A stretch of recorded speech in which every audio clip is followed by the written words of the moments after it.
Okay, here with Donnie Morrison, and is it Donnie, right? Donnie Morrison? Yes. Okay, a little bit about yourself. Just you are a firearms instructor. Tell everyone a little bit about what you do. I'm a firearms instructor with 42 Firearms Training. We are certified through USCCA. My wife and I run the company. We teach CPL classes as well as AR-15 marksmanship, AR-15 building, and just firearm safety in general. Okay. When you heard about this yesterday, what was your initial reaction? I was shocked, but you Uh, probably just wanted to know more about what was going on. I didn't find out about it until hours after. Okay. But I was appalled. And I don't know if you've been to any political rallies, and this, I'm not going to talk politics, but I've been to both. I've covered Bush, Clinton, Obama, and Trump. I've interviewed Trump twice. And I remember, even if it's a president or non president or former president, the security was so intense.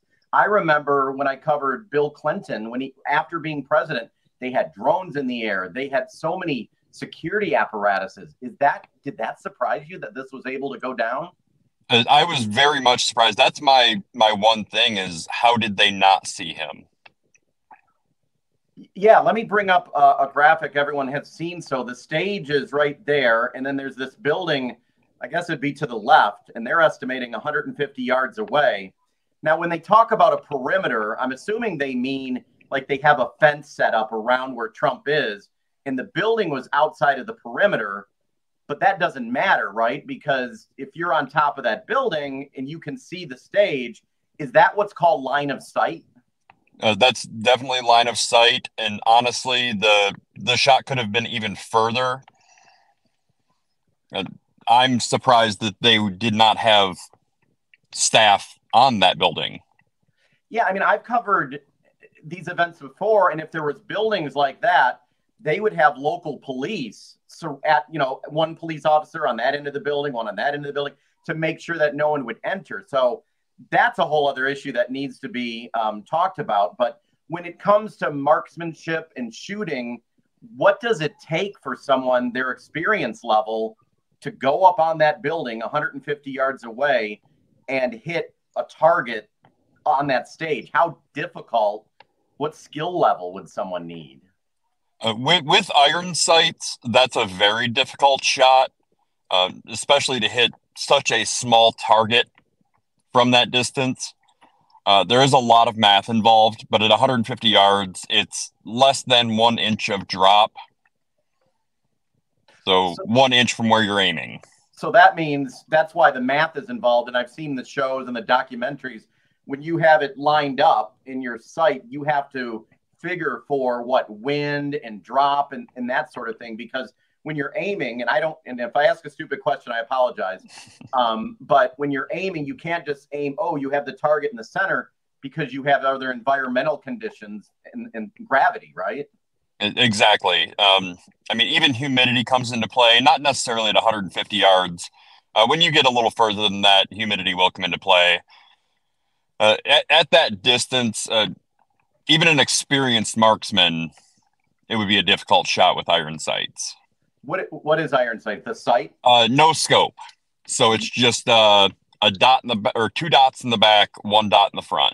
So I don't know if we know if this had a scope on it or not. I know the picture here does, but I don't trust the media all the time. So I don't think we know that as of yet.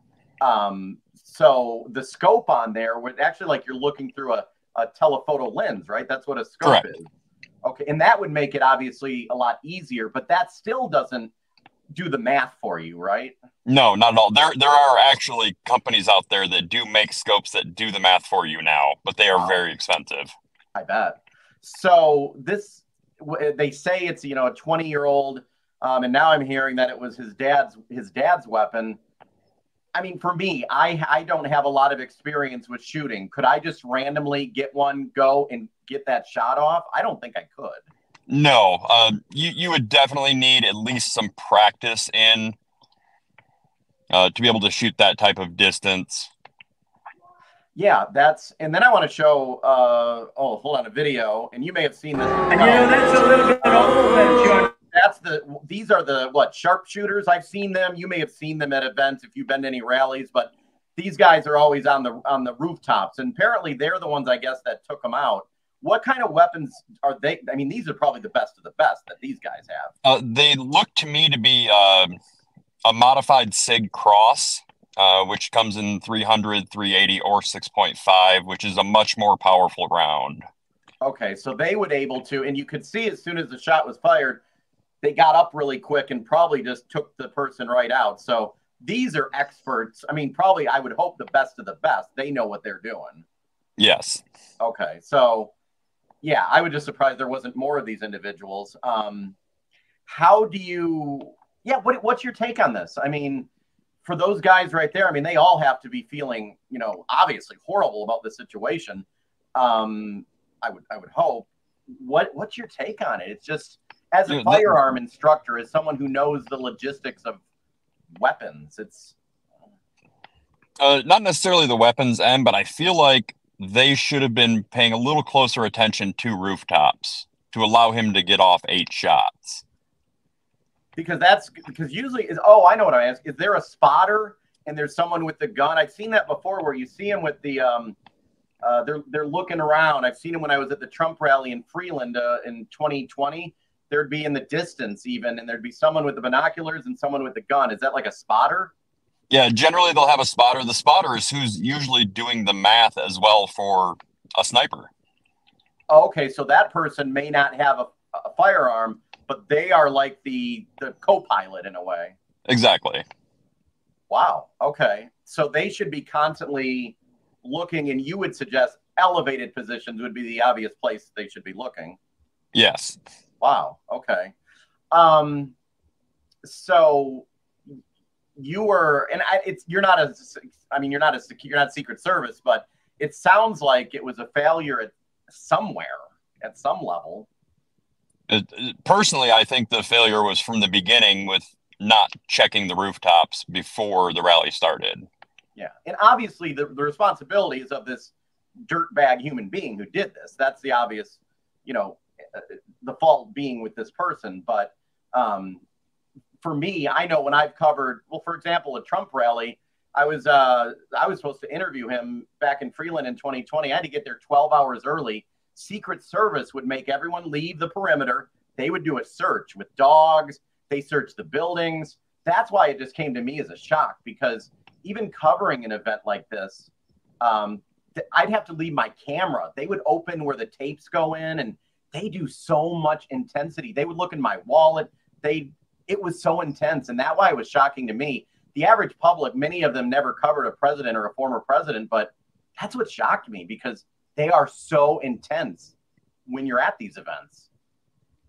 No, I agree. And I believe they should have been a little more intense on this one. Yeah. Wow. Okay. So I don't want to say any advice, but it's a sad situation, honestly. And this is not and I'll say it, a firearm situation. This is something that needs to be looked into with this individual or the situation. It's just, I appreciate you giving your insight, because a lot of people don't understand how firearms work. And I appreciate you. And do you think that's true? Last question. The average public, and even in the media, they don't understand firearms. I agree with that. Yeah. So I would just have people educate themselves. Yeah, I really appreciate it, though. But the number one thing is safety and training, correct? Even for people who are thinking about firearms, who have firearms, it's all about just safety and training. That's probably the biggest thing you preach, I'm assuming. It is. And really just being a responsible citizen. Yeah. Which apparently we're learning now that he had gotten this from his dad. And as we know, with many instances, it's horrible. So I appreciate you very much for being here. Yeah, thank you, sir. Okay.